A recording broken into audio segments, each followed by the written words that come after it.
Buenas noches, hermanos. Es una tremenda alegría saber que este es el último viernes que hacemos las reuniones a través de las redes sociales, dado que ya el viernes que viene comenzamos a reunirnos presencialmente. Sabemos que tenemos que anotarnos antes de concurrir. Y bueno, agradecido a Dios también por este tremendo privilegio de poder compartir con toda la iglesia esta porción de las Escrituras que está en Juan, el capítulo 19. Es precisamente en este capítulo donde Juan nos relata cómo se cumplen dramáticamente cada profecía acerca de la redención. También es en este capítulo donde vemos al Cordero inmolado, al justo dar su vida por los injustos. La muerte de Jesús en la cruz es la columna vertebral de toda la Escritura. La Biblia nos dice que el mensaje de la cruz es el poder de Dios.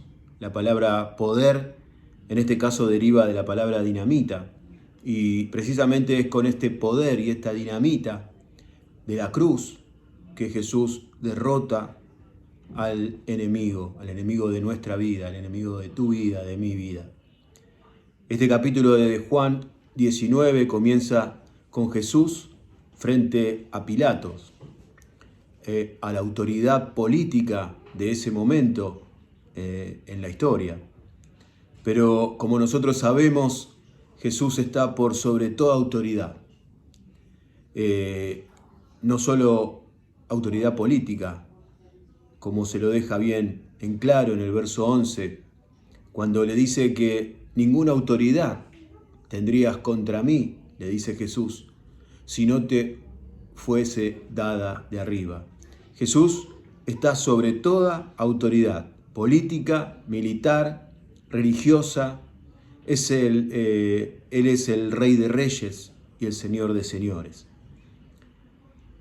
Es por eso que Dios quiere que a través de toda la Escritura nosotros podamos ver cómo está la cruz marcada en el centro como la obra principal, para que podamos comprender que fuera de la cruz no podemos tener una relación con Dios.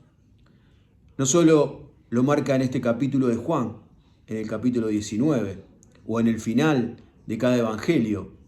El episodio de la cruz fue descrito hace más de 1900 años antes de Jesús, más de 1900 años antes del relato de Juan. En Génesis 22 se encuentra la historia de Abraham y de Isaac, que es su hijo.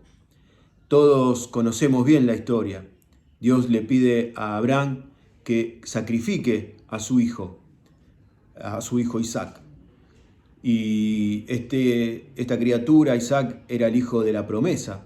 Dios le había hecho una promesa a Abraham, que era su primogénito. Dios se lo había concedido después de viejo, pero sin embargo Dios le pide a su hijo en sacrificio. Abraham, con todo el dolor del mundo y en obediencia a Dios, lo lleva al monte donde Dios le dijo que haga el sacrificio. Ya preparado todo para el sacrificio, Isaac está amarrado en el altar y con Abraham dispuesto a clavarle el cuchillo en el pecho a su propio hijo. Dios manda a un ángel y lo frena y le dice que no lo haga, que hay un corderito que sustituiría la muerte de Isaac. Pero veamos cómo se encontraba este corderito. Dice la Escritura en Génesis 22 que estaba trabado en un zarzal. Y el zarzal es una enramada de espinos. Esta historia de Abraham y de Isaac grita el anuncio de la cruz. Y veamos por qué.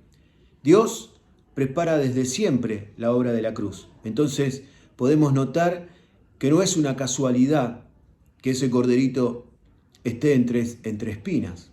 Las espinas en la Biblia tienen el significado del pecado.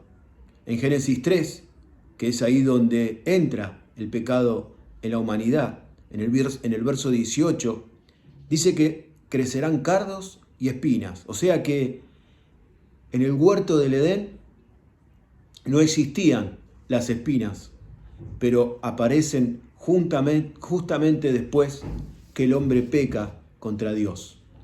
Y vemos que 1900 años después, o 1900 años más tarde, el Cordero de Dios, nuestro amado Jesucristo, después de ser azotado, los soldados romanos le hacen una corona de espinas y se las ponen en su cabeza. Humanamente parece una atrocidad, pero espiritualmente no era otra cosa que demostrar cómo Jesús cargaba sobre sí el pecado de toda la humanidad. Pero esto no es todo en la perfección de la obra de Dios. Juan 19, 17 y 18 dice: y él, cargando su cruz, salió al lugar de la calavera, y en hebreo Gólgota, y allí le crucificaron, y con él a otros dos, uno a cada lado, y Jesús en medio. En Génesis 22 nos dice que Abraham llevó a su hijo para el sacrificio, a un monte en Moriah, que Dios le mostraría dónde encontraron al Cordero para reemplazar a Isaac. Pero grande es Dios y maravilloso todo lo que hace, que después de 1900 años, ese sería el mismo monte donde sería crucificado Jesús y que describe Juan en el capítulo 19. Sí, hermanos, es el mismo lugar, el monte donde fue sacrificado, donde iba a ser sacrificado Juan, que fue reemplazado por el Cordero, es el mismo monte donde Jesús fue crucificado. 1900 años más tarde. El mensaje de la cruz ya estaba totalmente anunciado. Dios lo tenía en su mente desde antes de la creación y deja plasmado en las Escrituras de una manera sorprendente. Y no solo el mensaje de la cruz, sino el de la consumación. Juan, en el capítulo 19 y el verso 30, dice: Jesús, habiendo tomado el vinagre, dijo: consumado es. La palabra en griego es tetelestai, que significa todo está cancelado, todo ha sido cancelado. Jesús pagó en la cruz todo está cancelado, no hay más deuda de pecado. El pago por los pecados pasados, por los pecados presentes y por los pecados futuros. Acá Juan anuncia una profecía bíblica de 1000 años antes de que suceda en la cruz. El Salmo 22 nos vuelve a sorprender y a maravillar. El verso 1 dice: Dios mío, ¿por qué me has desamparado? Que también repite Jesús antes de morir.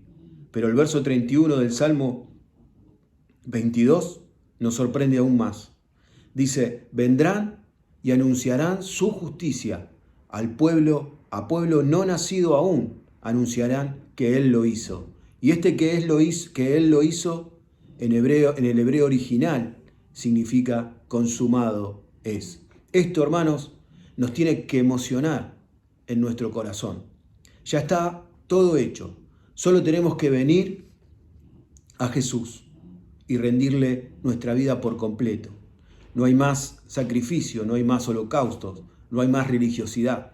Solo una relación con Dios a través de la cruz de Cristo. Solo tenemos que creer. Juan, en el capítulo 19, en el verso 35, dice: y el que lo vio da testimonio, y su testimonio es verdadero, y él sabe que dice verdad, para que vosotros también creáis. Acá Juan nos dice que Jesús cumplió todas las profecías del Antiguo Testamento. Cumple con el anuncio de la cruz, cumple con el anuncio de la consumación, pero ahora nos exhorta a creer. Juan es el que nos exhorta a creer que no hay otra alternativa sino solo Jesús. La religión, las culpas, solo son cosas que nos desvían del camino de Dios. Solo creamos en Jesús, entreguémonos a Él, reconozcamos a Jesús como único camino al Padre, y la cruz de Jesús será suficiente en nosotros. Quitará nuestro pecado, nos pondrá gozo y nos pondrá paz, nos dará una nueva vida. Recordemos que solo Jesús es la esperanza para nuestra vida. Solo Él puede limpiar nuestra basura. Solo Jesús puede hacer que nuestra vida tenga sentido, porque Él fue a la cruz de una manera tremenda para Él, de una manera durísima de soportar, pero totalmente satisfactoria para nosotros. Hermanos, yo los invito a que podamos estar meditando en esta tremenda verdad. Dios lo bendiga.